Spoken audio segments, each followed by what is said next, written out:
Date आज 17 जुलाई 2023। ये सब टॉपिक डिस्कस करेंगे इस क्लास में। फर्स्ट टॉपिक है 81 बॉन्ड्स। ये प्रीलिम्स के लिए इम्पोर्टेंट है मेनली। एडिशनल टीयर 1 बॉन्ड्स या 81 बॉन्ड्स के नाम से जानते हैं इन्हें। रिसेंटली न्यूज में क्यों है? क्योंकि देखो, स्टेट बैंक ऑफ इंडिया में जितने एडिशनल टीयर बॉन्ड्स होने चाहिए थे, इसको इशू करने चाहिए थे, मतलब जारी करने चाहिए थे, उससे कम किए, जिसकी वजह से और जो पीएसयू बैंक हैं, पब्लिक सेक्टर बैंक, उनको परेशानी हो रही है फंड रेज करने में। तो पहले हम जानेंगे कि बॉन्ड क्या होता है, उसके बाद जानेंगे ये एडिशनल टीयर 1 बॉन्ड्स। बॉन्ड्स क्या होते हैं? देखो, अब तो सारा सिस्टम ऑनलाइन होता है, लेकिन आज से हम 15 साल पहले की बात करें तो ये कागज़ों पे हो जाता था। जैसे ये एक कागज़ है, इस पे लिखा होता है कि बॉन्ड या शेयर। अगर बॉन्ड लिखा है तो बॉन्ड कितने रुपए का है, इस पे वैल्यू लिखी होगी। मान लो 1000 रुपये का बॉन्ड है और किस कंपनी का, उस कंपनी का नाम लिखा होगा, मोहर लगी होगी, या किसी बैंक का है तो बैंक का नाम लिखा होगा। इसका मैच्योरिटी पीरियड कितना है, मान लो 3 साल के लिए, 1 साल के लिए, 2 साल के लिए, वो लिखा रहेगा। इस पे इंटरेस्ट कितना मिलेगा, जैसे मान लो एसबीआई ने अपना बॉन्ड जारी किया और वो 1 साल में 10% इंटरेस्ट देगी, तो उसके लिए एक कूपन जारी करेगी कि ये लो भाई साहब, ये बॉन्ड के साथ कूपन।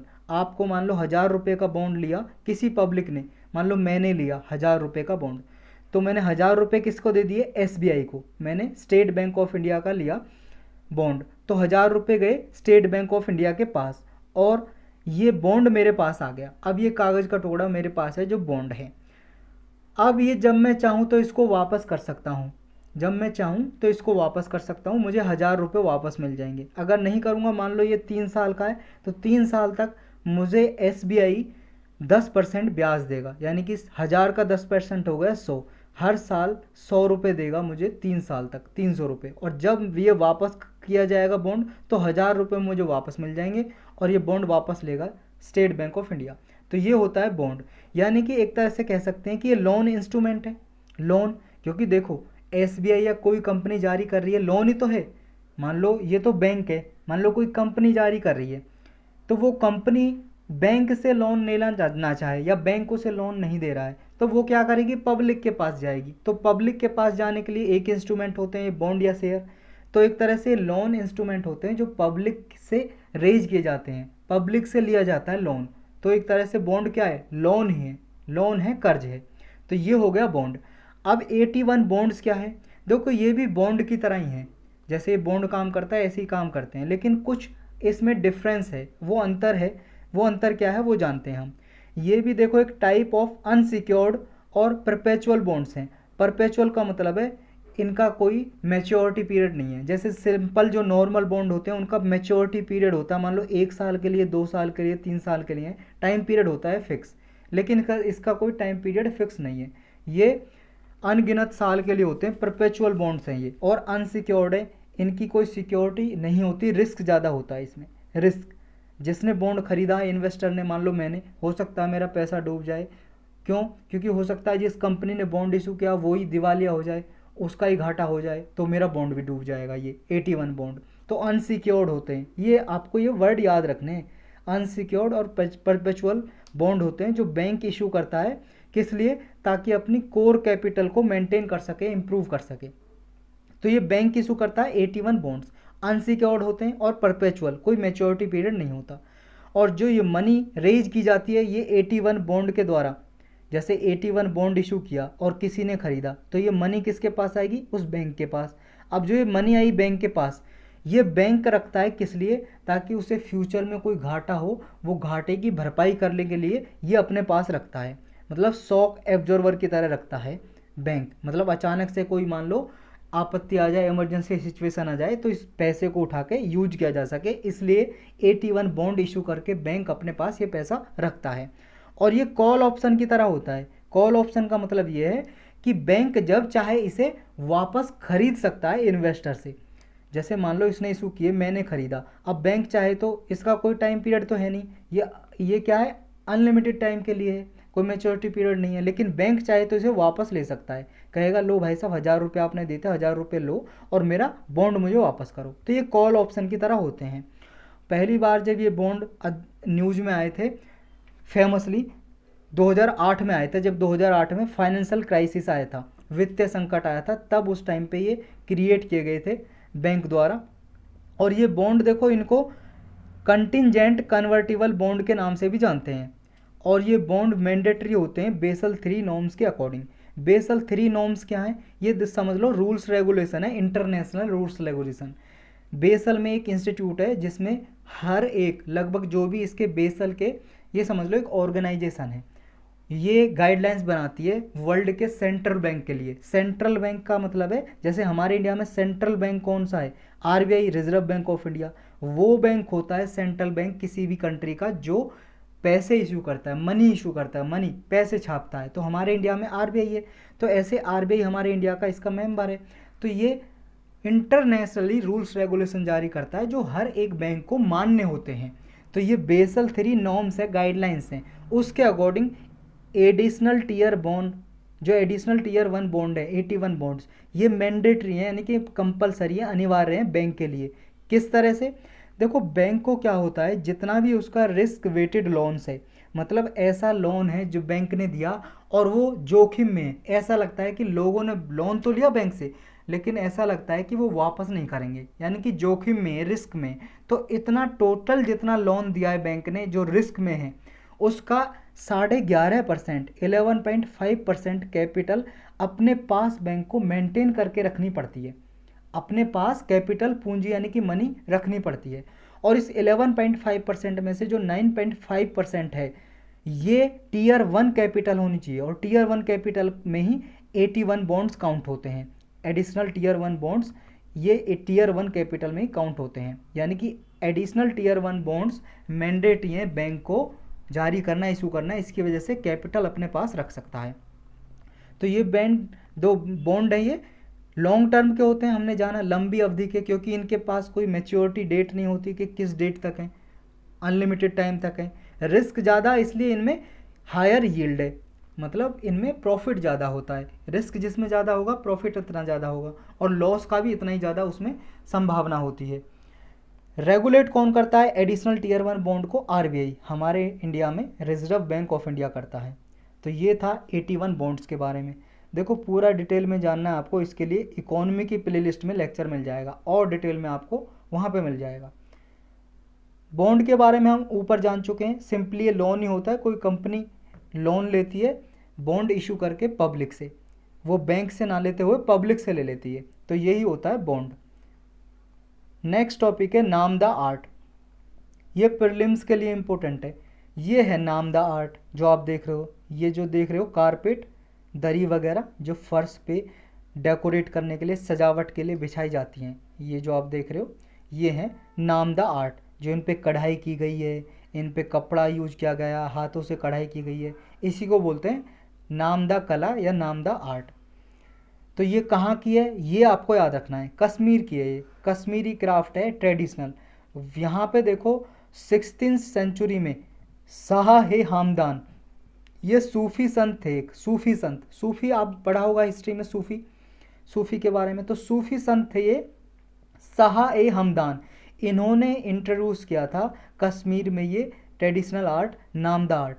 तो ये 16th सेंचुरी से ही कश्मीर के लोग यहाँ पे हाथों से कढ़ाई करते हैं, और ये भेड़ की जो वुल होता है, भेड़ की जो ऊन होती है, उससे इसको सजावट करते हैं। हैंड एम्ब्रॉयडरी है, एम्ब्रॉयडरी का मतलब कढ़ाई, हाथों से कढ़ाई करते हैं ये, और इसे सजावट के लिए फर्श पे यूज किया जाता है, होम में यूज किया जाता है।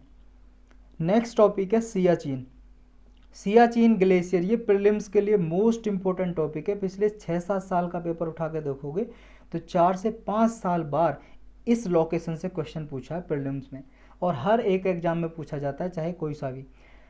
सियाचिन ग्लेशियर अभी रिसेंटली न्यूज में, इसके बारे में डिटेल से जानते हैं। देखो पहली बार इस पे जियोलॉजिकल सर्वे ऑफ इंडिया है, हमारे इंडिया का ये एक ऑर्गेनाइजेशन है जियोलॉजिकल सर्वे ऑफ इंडिया, ये अंग्रेजों ने बनाई थी 1851 में। इसका हेड क्वार्टर कहाँ पे है, कोलकाता में है, इसका हेड क्वार्टर कोलकाता, वेस्ट बंगाल में। और ये मिनिस्ट्री ऑफ माइंस है ना, जो खदान का जो मंत्रालय है उसके अंडर काम करती है, मिनिस्ट्री ऑफ माइंस। तो ये 3-4 बातें इसके बारे में पता होना चाहिए, जीएसआई के बारे में, जियोलॉजिकल सर्वे ऑफ इंडिया। तो पहली बार ये गया सियाचिन घूमने, जियोलॉजिकल सर्वे ऑफ इंडिया, मतलब इसके ऑफिसर गए घूमने के लिए, यात्रा करने के लिए, यहाँ पे रिसर्च करने के लिए। कब गए थे, 1958 में सियाचिन ग्लेशियर पे। यहाँ पे इनको लीड कर रहे थे ऑफिसर को वीके रैना, ये इंडियन जियोलॉजिस्ट थे। तो ये गए यहाँ पे यात्रा करने के लिए और इन्होंने क्या पाया, इन्होंने देखा कि जो सियाचिन ग्लेशियर है वो पाकिस्तान के कब्जे में कभी नहीं रहा था, वो हमेशा से इंडिया के कब्जे में रहा था और इंडिया के पास ही है, इंडिया का ही पार्ट है सियाचिन ग्लेशियर। तो पाकिस्तान का यहाँ पे कंट्रोल कभी नहीं रहा है, इंडिया के पास रहा है। तो सियाचिन ग्लेशियर कहाँ पे है, ये देखो काराकोरम रेंज है ना, काराकोरम की पहाड़ियाँ आपने पढ़ी होंगी जम्मू कश्मीर में, ये पीओके और जम्मू कश्मीर में है। तो ये ईस्टर्न पार्ट है, जो ईस्टर्न पार्ट पूर्वी हिस्सा है जो काराकोरम रेंज का, वहाँ पे हिमालय में लोकेटेड है ये। और काराकोरम रेंज है जो ट्रांस हिमालय का पार्ट है, ट्रांस हिमालय। ट्रांस हिमालय के बारे में हमने बहुत बार पढ़ा है, trans Himalaya, TRANS, trans Himalaya का पार्ट है, काराकोरम रेंज है, लद्दाख रेंज, कैलाश रेंज, ये जास्कर रेंज, ये सब किसके पार्ट हैं, ये काराकोरम रेंज के पार्ट हैं। तो काराकोरम की जो पहाड़ियाँ उसका ईस्टर्न पार्ट में सियाचिन ग्लेशियर लोकेटेड है। और देखो जो लाइन ऑफ कंट्रोल है इंडिया और पाकिस्तान के बीच में, ये एंड होती है एक पॉइंट पे जिसका नाम है NJ9842, वहाँ पे लोकेटेड है सियाचिन ग्लेशियर। आप देखो ये इंडिया का मैप देखो, ये आप इंडिया का मैप देख रहे हो यहाँ पे, ये आप जम्मू कश्मीर देख रहे हो, ये वाला जो पार्ट है यहाँ पे है सियाचिन ग्लेशियर। अब यहाँ पे देखो आप ये वाला मैप, ये जम्मू कश्मीर का मैप है, ये जम्मू कश्मीर का मैप है, ये देखो जम्मू कश्मीर है ये वाला पार्ट, ये ऊपर कश्मीर और ये है जम्मू, और इधर लद्दाख, ये लद्दाख जम्मू कश्मीर, ये सारा अभी इंडिया के कंट्रोल में है। और ये सियाचिन ग्लेशियर लद्दाख का पार्ट है। लद्दाख एक यूनियन टेरिटरी है, केंद्र शासित प्रदेश, 2019 में डिक्लेयर कर दिया था। तो सियाचिन ग्लेशियर अभी लद्दाख का पार्ट है, लद्दाख का इंडिया में। तो सियाचिन ग्लेशियर देख लिया आपने। अब देखो ये वाला जो पार्ट है, ये आप लाइन देख रहे हो आप, ये वाली लाइन, ये मैं यहाँ से, ये वाली लाइन है जो, ये वाली लाइन है जो, ये है लाइन ऑफ कंट्रोल, LOC बोलते हैं इसे। ये लाइन जो देख रहे हो आप, मैं दूसरा पेन यूज़ कर लेता हूँ, रेड, ये वाली जो लाइन है, रेड लाइन देख रहे हो जो आप, ये है LOC, लाइन ऑफ कंट्रोल। और इधर जो ये वाली लाइन है, ये वाली लाइन, ये क्या है, ये है LAC, line of actual control. ये है LOC, पाकिस्तान और इंडिया के बीच में border, LOC line of control, और ये है LAC line of actual control, ये इंडिया और चाइना के बीच में है। और जो ये अक्साई चीन है, ये वाला पार्ट, ये इंडिया का ही हिस्सा है लेकिन अभी चाइना के कब्जे में है, चाइना ने इस पर कंट्रोल कर रखा है। तो ये है LAC और ये है LOC। अब हम LOC के बारे में जानेंगे, मैं इसे मिटा लेता हूँ थोड़ा सा।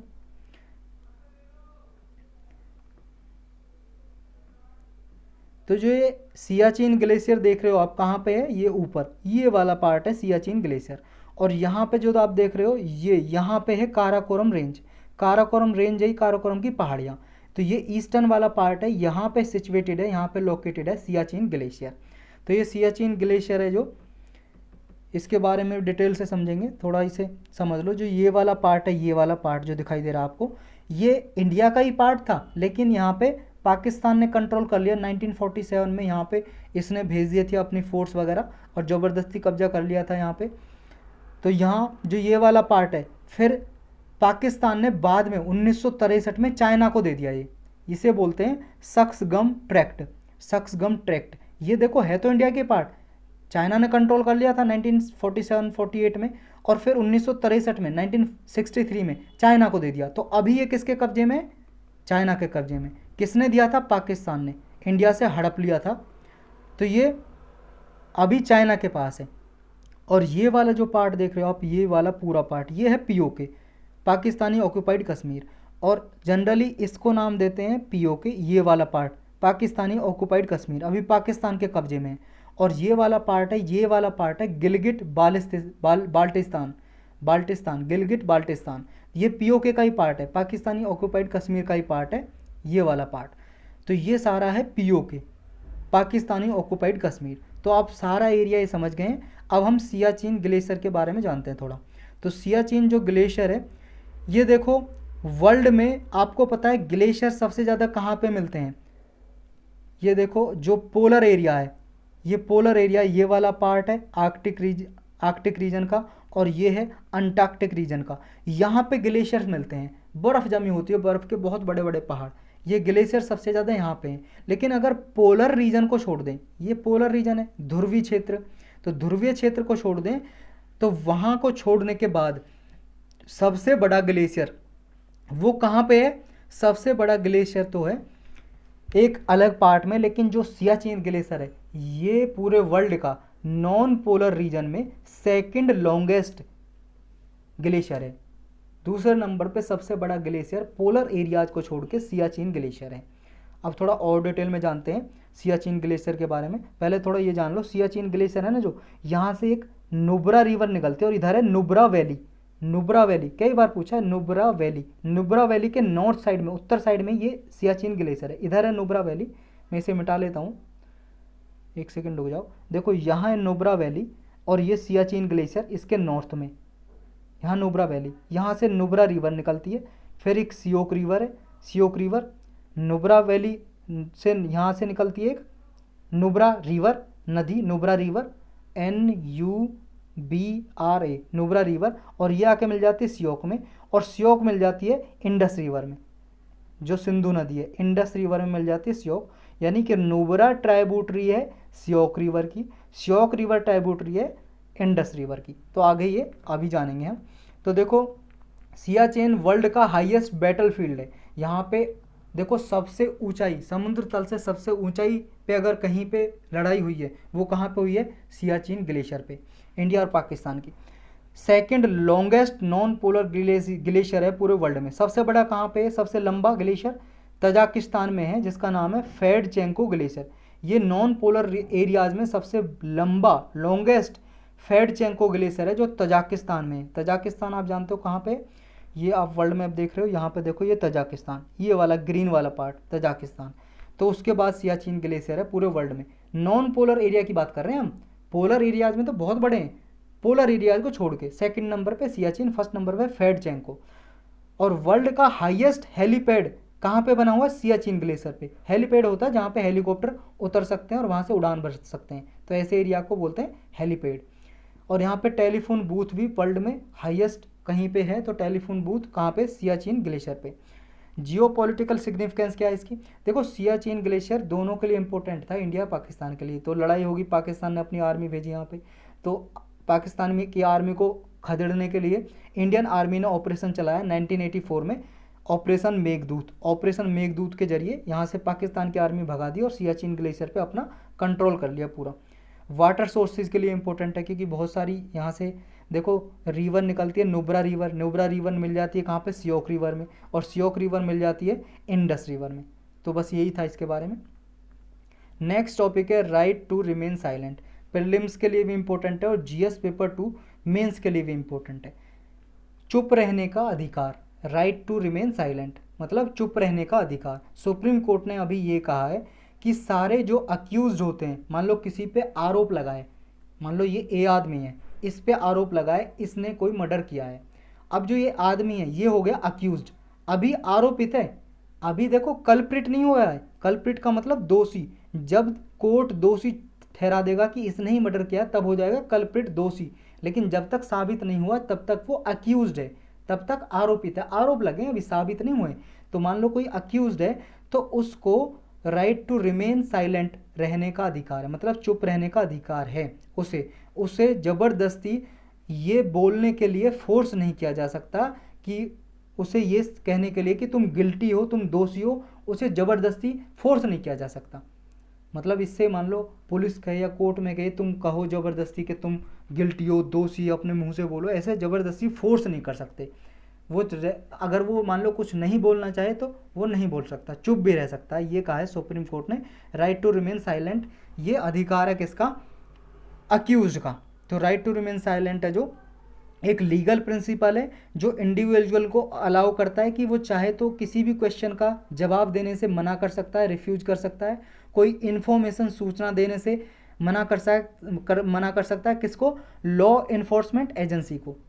अगर लीगल प्रोसीडिंग हो रही है तो बिना किसी नेगेटिव कंसिक्वेंस फेस किए वो लॉ इन्फोर्समेंट एजेंसी, कोई पुलिस है, सीबीआई है, ईडी है, उसको जवाब देने से मना कर सकता है। कोई भी एक्यूज्ड आरोपित मना कर सकता है। तो इस सुप्रीम कोर्ट ने ऑब्जर्व किया है कि इन्वेस्टिगेशन के दौरान कि ये देखो जो कन्फेशन है, किसी आदमी ने, मान लो इन्वेस्टिगेशन हो रही है, जांच हो रही है, तो कोई अक्यूज्ड पर्सन है, आरोपित पर्सन, उसने किसी के इन्वेस्टिगेशन ऑफिसर के सामने जो कन्फेशन की है वो कन्फेशन नहीं माना जाएगा, एक तो ये है। और उसकी चॉइस है साइलेंट रहने की, क्योंकि इसको क्या ना नॉन कोऑपरेशन नहीं समझा जाएगा। पहले क्या होता था, अगर कोई साइलेंट रहता, नहीं बताता, तो उसे समझा जाता है कि ये सीबीआई या जांच एजेंसी उसके कामकाज में अड़ंगा डाल रहा है, तो वो उसे कोऑपरेट करना ही होगा। लेकिन अब ऐसा नहीं है, अगर वो चुप रहना चाहे रह सकता है, और ये नॉन कोऑपरेशन में नहीं आएगा। ये नहीं माना जाएगा कि ये अड़ंगा अड़ा रहा है, मतलब कोई अड़चन कर रहा है या कोई नॉन कोऑपरेशन दिखा रहा है, ऐसा नहीं माना जाएगा। तो अक्यूज्ड का ये डिसीजन होगा कि उसे साइलेंट रहना है, नहीं बोलना, ये पूरा का पूरा उसका डिसीजन है। तो ये कोर्ट ने कहा है। तो ये राइट टू साइलेंस है, आर्टिकल 20 क्लाउज 3 इससे ड्राइव किया गया है। तो ये फंडामेंटल राइट है, आपको पता है, राइट टू ये आर्टिकल 20 क्लाउज 3 ये फंडामेंटल राइट है इंडियन कॉन्स्टिट्यूशन में। तो इसी के अंडर से ड्राइव किया है, ड्राइव का मतलब उत्पन्न करना, इसी से निकाला है राइट टू रिमेन साइलेंस। तो राइट टू रिमेन साइलेंस भी अब क्या हो गया, फंडामेंटल राइट, मौलिक अधिकार है। तो ये भी किसी को भी प्रोहिबिट करता है कि कोई पर्सन को ज़बरदस्ती नहीं कर सकते, किसी को कंपेल नहीं कर सकते, फोर्स नहीं कर सकते कि वो अपने अगेंस्ट ही विटनेस रहे। मतलब आर्टिकल 20 क्लाउज 3 क्या बोलता है, किसी भी आदमी के साथ ज़बरदस्ती नहीं कर सकते, वो क्यों, अपने खिलाफ ही सबूत दे, अपने खिलाफ ही वो विटनेस रहे, अपने खिलाफ ही वो किसी को मान लो जानकारी दे, ये उसे फोर्स नहीं कर सकते। ये आर्टिकल 20 क्लाउज 3 में लिखा हुआ है, ये फंडामेंटल राइट है। और इसी के अंदर से ड्राइव किया है सुप्रीम कोर्ट ने राइट टू रिमेन साइलेंट, यानी कि राइट टू रिमेन साइलेंट एक फंडामेंटल राइट हो गया। लेकिन कुछ एक्सेप्शन है इसमें राइट टू रिमेन साइलेंट में, मतलब कुछ उत्पाद बोलते हैं, अपवाद बोलते हैं शायद हिंदी में इसको, अपवाद, कुछ अपवाद हैं, एक्सेप्शन है। अपवाद का मतलब क्या होता है, एक्सेप्शन मतलब राइट टू रिमेन साइलेंट इस सिचुएशन में नहीं रहेगा। वैसे फंडामेंटल राइट है, लेकिन अगर ये सिचुएशन रहेंगी तो राइट टू रिमेन साइलेंट नहीं रहेगा फंडामेंटल राइट, तब उसको जवाब देना ही पड़ेगा आरोपित को। किस किस केस में, अगर केस रजिस्टर है कस्टम एक्ट 1962 में, अगर केस रजिस्टर है उस आदमी के ऊपर फॉरेन एक्सचेंज मैनेजमेंट एक्ट 1999, तब तो पर्सन है जो वो अक्यूज है, पर्सन मान लो कोई पर्सन है और इन केस में रजिस्टर है, तो उस पर इंटरोगेट की जा सकती है। तो इन केस में उसको राइट टू रिमेन साइलेंट का जो अधिकार है अवेलेबल नहीं रहेगा, क्योंकि वो पर्सन है जो वो क्रिमिनल एक्टिविटी में नहीं बल्कि कस्टम एक्ट 1962 और फॉरेन एक्सचेंज मैनेजमेंट एक्ट यानी कि फेमा एक्ट है जो 1999 का, उसमें रजिस्टर है उसका केस। तो इसमें उसे जवाब देना ही पड़ेगा जो उससे इन्वेस्टिगेशन एजेंसी पूछेंगी, जांच एजेंसी पूछेंगी। और एक बात और याद रखनी है, देखो ये क्या है, इन्वेस्टिगेशन एजेंसी है जो जांच एजेंसी है, जैसे ईडी हो गई, इन्फोर्समेंट डायरेक्टरेट, और या सीबीआई हो गई, सेंट्रल ब्यूरो ऑफ इन्वेस्टिगेशन, या पुलिस हो गई, ये जांच कर रही है तो इनके आगे वो साइलेंट रह सकता है। लेकिन अगर कोर्ट में जाएगा, कोर्ट में जज के सामने जज कोई जवाब मांगते हैं, तो वहाँ रिमेन टू साइलेंट रहना यहाँ पे लागू नहीं है, ये भी आपको याद रखना है। वहाँ पे भाई साहब देना पड़ेगा, कोई जज कुछ पूछ रहा है और वहाँ पे साइलेंट बन के खड़े हुए, ऐसा नहीं होगा, वहाँ पे जवाब देना पड़ेगा। ये सिर्फ किसके सामने है राइट टू रिमेन साइलेंट का अधिकार, फंडामेंटल राइट, जांच एजेंसी के सामने। तो ये भी आपको याद रखना है। तो यही था इसके बारे में। नेक्स्ट टॉपिक है comprehensive and progressive agreement for trans Pacific partnership. ये प्रीलिम्स के लिए भी इंपॉर्टेंट है और जीएस पेपर 3 के लिए भी इंपॉर्टेंट है और 2 के लिए भी। देखो रिसेंटली यूनाइटेड किंगडम पहला यूरोपियन कंट्री बन गया है इसको ज्वाइन करने वाला। ये एक ऑर्गेनाइजेशन है CPTPP। देखो इससे पहले ना ये TPP थी, TPP ट्रांस पैसिफिक पार्टनरशिप, लेकिन यूनाइटेड स्टेट्स ने इससे विदड्रॉ कर लिया, मतलब बाहर हो गया 2017 में। फिर उसके बाद इसमें CP जोड़ दिया, फिर ये बन गई CPTPP यानी कि comprehensive and progressive agreement for trans Pacific partnership. तो ये ऑर्गेनाइजेशन बन गई जब USA ने TPP से बाहर कर लिया अपने आप को। तो ये क्या है, ये फ्री ट्रेड एग्रीमेंट है, फ्री ट्रेड एग्रीमेंट है FTA यानी कि मुक्त व्यापार समझौता। 11 कंट्री जिसके मेंबर हैं और मार्च 2018 में ये बनाया गया था, साइन किया गया था। TPP के बाद ये बनाया गया था CPTPP। जो सारे 11 कंट्रीज हैं वो एशिया पैसिफिक इकोनॉमिक कॉरपोरेशन एक ऑर्गेनाइजेशन है, उसके भी मेंबर हैं सारे 11 मेंबर। और इसमें क्या है, राइट्स और ऑब्लिगेशन है जो सीपीटीपीपी में ये दो कैटेगरी में बांटे गए हैं। पहला है रूल्स और दूसरा है मार्केट एक्सेस। रूल्स का मतलब ये है कि जो इसमें नियम बनाए जाएंगे फूड सेफ्टी के लिए या किसी प्रोडक्ट को ट्रांसफ़र करने के लिए प्रतिबंध लगाया जा रहा, तो वो सारे मेंबर पे लागू होंगे। और मार्केट एक्सेस, मान लो कोई टैरिफ लगाना है, मतलब टैक्स लगाना है, या किसी को वीज़ा कंडीशन है उनको लिबरलाइज करना है, बिजनेसमैन के लिए वीज़ा देना है, तो ये आता है मार्केट एक्सेस में, ताकि मार्केट में आ सकें और इन्वेस्टमेंट कर सकें इन 11 कंट्रीज़ में। तो अब जान लेते हैं थोड़ा एशिया पैसिफिक इकोनॉमिक कॉरपोरेशन के बारे में। ये 1989 में बनाई गई थी ऑर्गेनाइजेशन। अभी इसके 21 मेंबर हैं एशिया और पैसिफिक इकोनॉमिक रीजन से। कौन कौन से मेंबर हैं ये देख रहे हो, वर्ल्ड मैप देख रहे हो आप, यहाँ पे देखो, ये पहले मिटा लेता हूँ मैं इसको। ये वर्ल्ड मैप देख रहे हो, देखो ये 2D मैप है। आपको पता है पृथ्वी तो गोल है, ये वाला पार्ट है जो यहाँ पे आके जुड़ जाएगा, ये वेस्टर्न और ये ईस्टर्न, ये वाला पार्ट जुड़ जाएगा यहाँ पे, तो पृथ्वी गोल है। तो ये पैसिफिक ओशन है, ये भी पैसिफिक ओशन का ही पार्ट है। तो ये वाला जो पार्ट है पैसिफिक ओशन का, पैसिफिक ओशन है जो, पैसिफिक ओशन के आसपास ये वाले कंट्री आते हैं, ये वाले कंट्री साउथ अमेरिका और नॉर्थ अमेरिका, और ये वाले एशिया के, और ये ऑस्ट्रेलिया वाले कंट्री ये आते हैं। तो ये वाले कंट्री इसके मेंबर हैं। तो यही है यहाँ पे 21 मेंबर। देखो Australia, Brunei, Darussalam, Canada, Chile, China, Hong Kong, Indonesia, Japan, Republic of Korea, Malaysia, Mexico, New Zealand, Papua New Guinea, Peru, Philippines, Russian Federation, Singapore, Chinese Taipei, Thailand, USA, America, Vietnam, ये country. एक Malaysia ऐसा country है जो कहाँ पे है, ये Indian ocean में, ये वाला देख रहे हो यहाँ पे, मलेशिया इंडियन ओशन में नहीं है यार, मलेशिया सॉरी, मलेशिया यहाँ पे है ना, इधर, मतलब एशियन कंट्री है, सॉरी एशियन कंट्री है ये वाले। तो ये सारे एशियन कंट्री हैं या फिर पैसिफिक ओशन में जो आते हैं वो कंट्री, ये वाले कंट्री। तो ये मलेशिया, वियतनाम है यहाँ पे, ये इंडोनेशिया, फिलीपींस, ये ताइवान, ताइपी है जो, और इधर चाइना, साउथ कोरिया, जापान, रसिया, यहाँ पे देखो ये पेपुआ न्यू गिनी, ये वाला पार्ट, न्यूजीलैंड, ऑस्ट्रेलिया यहाँ पे, और कुछ ये कंट्री है साउथ अमेरिका और नॉर्थ अमेरिका वाले, यूएसए, कनाडा, मैक्सिको हैं, ये चिली है, ये वाले कंट्री हैं जो, ये वाले कंट्री इसके मेंबर हैं। तो ये क्या काम करता है एशिया पैसिफिक इकोनॉमिक कॉरपोरेशन, ये भी देखो ग्रुप फ्री ट्रेड और इकोनॉमिक कॉपरेशन बढ़ाता है। फ्री ट्रेड का मतलब क्या होता है, देखो कुछ प्रोडक्ट ऐसे होते हैं जिन पे आपस में कंट्री या तो जीरो टैक्स कर देते हैं, इंपोर्ट एक्सपोर्ट ड्यूटी नहीं लगेगा, कस्टम ड्यूटी नहीं लगेगी, या फिर टैक्स जो लगेगा बहुत ही ना के बराबर होगा कुछ प्रोडक्ट पे, तो उसे बोलते हैं फ्री ट्रेड एग्रीमेंट। इसका हेडक्वार्टर कहाँ है, एपेक का, एपेक का हेडक्वार्टर सिंगापुर में है, सेक्रेटेरिएट। ये डिसीजन कैसे लिया जाता है एपेक में, एशिया पैसिफिक इकोनॉमिक कॉपरेशन में, कंसेंसस के द्वारा, मतलब कि सबकी सहमति से इसमें डिसीजन लिया जाता है, सबकी सहमति होगी तभी डिसीजन होगा, कोई फैसला होगा। और कमिटमेंट वॉलंटरी बेसिस पे होते हैं। कमिटमेंट का मतलब कोई कंट्री मान लो कुछ करना चाहती है तो वो अपनी मर्जी से कमिटमेंट कर सकती है इसमें। नेक्स्ट टॉपिक है कोल गैसिफिकेशन। कोल का मतलब कोयला, कोल गैसिफिकेशन, ये रिसेंटली न्यूज़ में गवर्नमेंट ने सपोर्ट करने के लिए कुछ पैसा मनी अलोकेट किया है इसके लिए। ये प्रीलिम्स के लिए भी इंपॉर्टेंट है और जीएस पेपर 3।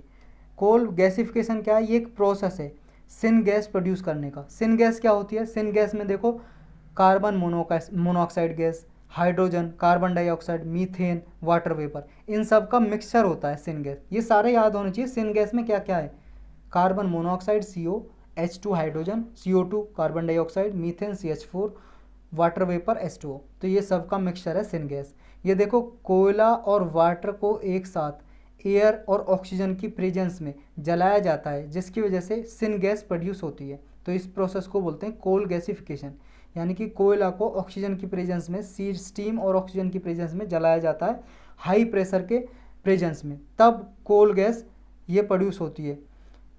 और ये देखो ऑक्सीजन और वाटर मॉलिक्यूल हैं, ये ऑक्सीडाइज होके कोल और ऑक्सीडाइज करते हैं कोल को और सिन गैस प्रोड्यूस करते हैं। तो इसके एडवांटेज क्या हैं, हम डायरेक्टली कोल को यूज क्यों नहीं करते, देखो इसके कुछ फ़ायदे हैं, क्योंकि कोल गैसिफिकेशन से ना पॉल्यूशन है वो कम होता है, तो ये थोड़ा क्लीनर है।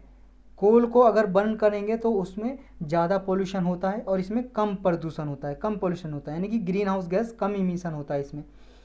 और ये देखो हम बहुत सारी गैस को इंपोर्ट करते हैं, आयात करते हैं, दूसरे देशों से हम मंगाते हैं, जैसे natural gas CH4, methane, methanol है, अमोनिया, अदर एसेंशियल प्रोडक्ट हैं, वो हम कम मंगाएंगे क्योंकि सिन गैस से बहुत सारी ये गैस प्रोड्यूस हो जाती हैं, जैसे natural gas CH4 syn gas में ही आती है।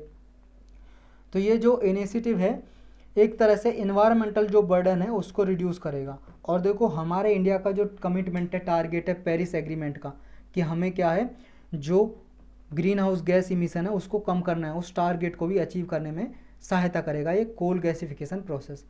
यही टॉपिक थे आज के, कुछ वन लाइनर टॉपिक है उनको देख लेते हैं। एक देखो बीमारी है, ये बीमारी न्यूज में थी, इसका नाम है ड्यूशेन, DUCHENNE, एटोस्टॉफे एस, इसको बोलते हैं एपोस्टॉफे एस। मस्कुलर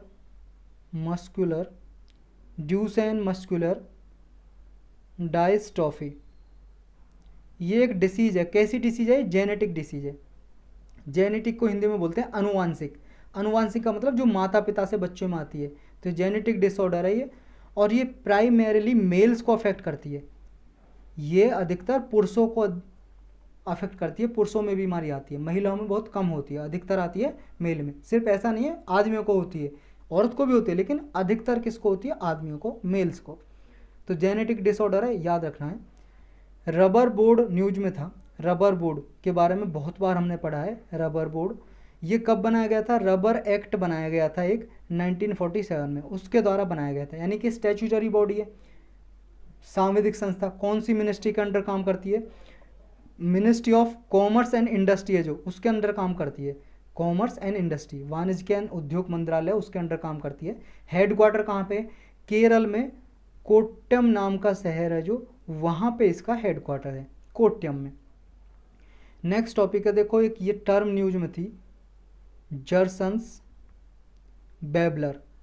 जर्सन्स बेबलर क्या है? बस इतना याद रखना है, BABBLER, जर्सन बेबलर। ये एक बर्ड है, पक्षी की प्रजाति है, चिड़िया की जितने होता है, जर्सन बेबलर। तो ये न्यूज में था। एक देखो भारत कैंपेन लॉन्च की थी मिनिस्ट्री ऑफ एग्रीकल्चर ने, कृषि मंत्रालय जो, उसने भारत कैंपेन, भारत अभियान लॉन्च किया था। किस लिए ये? देखो सेंट्रल गवर्नमेंट ने एक एग्रीकल्चरल इन्वेस्टमेंट फंड बना रखा है, या एग्रीकल्चरल इंफ्रास्ट्रक्चर फंड, इसको भी प्रमोट करने के लिए बनाया था। इसको प्रमोट करने के लिए क्यों? देखो एग्रीकल्चर इंफ्रास्ट्रक्चर फंड जो बनाया था वो इसलिए बनाया था, ये सेंट्रल सेक्टर स्कीम है, मतलब सारा का सारा पैसा एग्रीकल्चर इंफ्रास्ट्रक्चर फंड में कौन देता है? Central government. 2020 में बनाया था ये, इसलिए बनाया था जब किसान खेती करते हैं, खेती करने के बाद कुछ नुकसान हो जाता है, उसे बोलते हैं post harvest loss. Post harvest loss, harvest का मतलब फसलों की कटाई। तो फसलों की कटाई करने के बाद बहुत सारी फसल खराब हो जाती है, तो इस खराब जो होता है, लॉस होता है, इसको रिकवर करने के लिए ये फंड दिया जाए और पोस्ट हार्वेस्ट मैनेजमेंट इंफ्रास्ट्रक्चर बनाया जाए, मतलब खेतों के आसपास स्टोरेज बनाया जाए, किसानों का जो खेती में जो अनाज होता है उसको स्टोर करके रख सके, बारिश से ख़राब ना हो, ऐसे इंफ्रास्ट्रक्चर बनाने के लिए ये अल्टरनेटिव इंफ्रास्ट्रक्चर फंड बनाया था। तो इसी को आगे सपोर्ट करने के लिए, प्रमोट करने के लिए, कि इसमें ज़्यादा से ज़्यादा पैसा आए, जो बैंक हैं, प्राइवेट बैंक हैं, या फिर जो पब्लिक सेक्टर बैंक हैं, या फिर रीजनल रूरल बैंक हैं, या स्मॉल फाइनेंस बैंक हैं, या फिर नॉन बैंकिंग फाइनेंशियल कंपनी है, या कोऑपरेटिव बैंक हैं, ये सब पार्टिसिपेट करें और अल्टरनेटिव इंफ्रास्ट्रक्चर जो, अल्टरनेटिव नहीं, एग्रीकल्चर इंफ्रास्ट्रक्चर फंड है, उसमें अपना योगदान दें। इसलिए ये भारत कैंपेन जारी किया है, मतलब लॉन्च किया है। नेक्स्ट टॉपिक है एक, देखो सुश्रुता। सुश्रुता आप जानते हो कौन है? ये फादर ऑफ सर्जरी कहा जाता है इन्हें, मतलब सर्जरी के जनक। हमारे इंडिया में, यानी कि पूरे वर्ल्ड में ही जब सर्जरी का पहले आविष्कार हुआ था तो सबसे पहले इन्होंने की थी, सुश्रुता। लगभग कब? 800 BC। 800 BC का मतलब 2000 साल तो ये किसके हो गए? सी के। अभी 2023 चल रहा, 2023 तो हुए सी के, और इससे 800 और जोड़ लो, लगभग 2800 साल पहले, 2800 साल पहले इन्होंने सर्जरी कर दी थी सुश्रुता ने। तो ये एक सर्जन थे सुश्रुता ने, इन्होंने बुक भी लिखी थी एक, सुश्रुता संहिता के नाम से, जिसमें सर्जरी के बारे में एक्सप्लेन किया था। मेडिसन के बारे में भी पता चलता है बहुत सारी इसमें। सुश्रुता संहिता इनकी बुक है। इनका जो जन्मदिन होता है ना 15 जुलाई को आता है, तो इसलिए ये न्यूज में थे अभी। 15 जुलाई को इनका जन्मदिन सेलिब्रेट किया गया, इनकी जयंती थी, यानी कि बर्थ एनिवर्सरी थी। नेक्स्ट टॉपिक है, देखो एक ड्रग है, दवाई है, ये न्यूज में थी, बेडा क्यू लाइन, BEDAQUILINE, बेडा क्यू लाइन। ये देखो रिसेंटली न्यूज में, ये एक टीबी की ड्रग है, जो टीबी हो जाता है, टीबी की ड्रग है, टीबी को ठीक करने के लिए दी जाती है। एक देखो अभी आपको पता बाढ़ आ रही है हर एरिया में, आपको पता बहुत सारी जगह पे, मेघालय में भी बाढ़ आई हुई है। वहाँ पे देखो एक डैम है, उमियम डैम, उमियम बांध है, उमियम नाम से एक रिवर है, उस पर बना हुआ है ये उमियम डैम। तो इसकी लोकेशन आपको याद रखनी है। मेघालय में शिलोंग है जो कैपिटल, शिलोंग में ये उमियम रिवर पे उमियम डैम बना हुआ है। और इसे देखो दूसरे नाम से भी जानते हैं, बाड़ा पानी, इसे बड़ा पानी या कुछ और प्रोनाउंसिएशन हो सकती है, BARAPANI, बाड़ा पानी या बड़ा पानी डैम। एक देखो वाल्मीकि टाइगर रिजर्व न्यूज में था, वाल्मीकि टाइगर रिजर्व, ये कहाँ पे है? वाल्मीकि टाइगर रिजर्व ये गंडक रिवर है ना, उसके बैंक पे किनारे पे बना हुआ है। कहाँ पे? बिहार की वेस्ट चंपारण डिस्ट्रिक्ट में है वाल्मीकि टाइगर रिजर्व। तो यही टॉपिक थे आज के।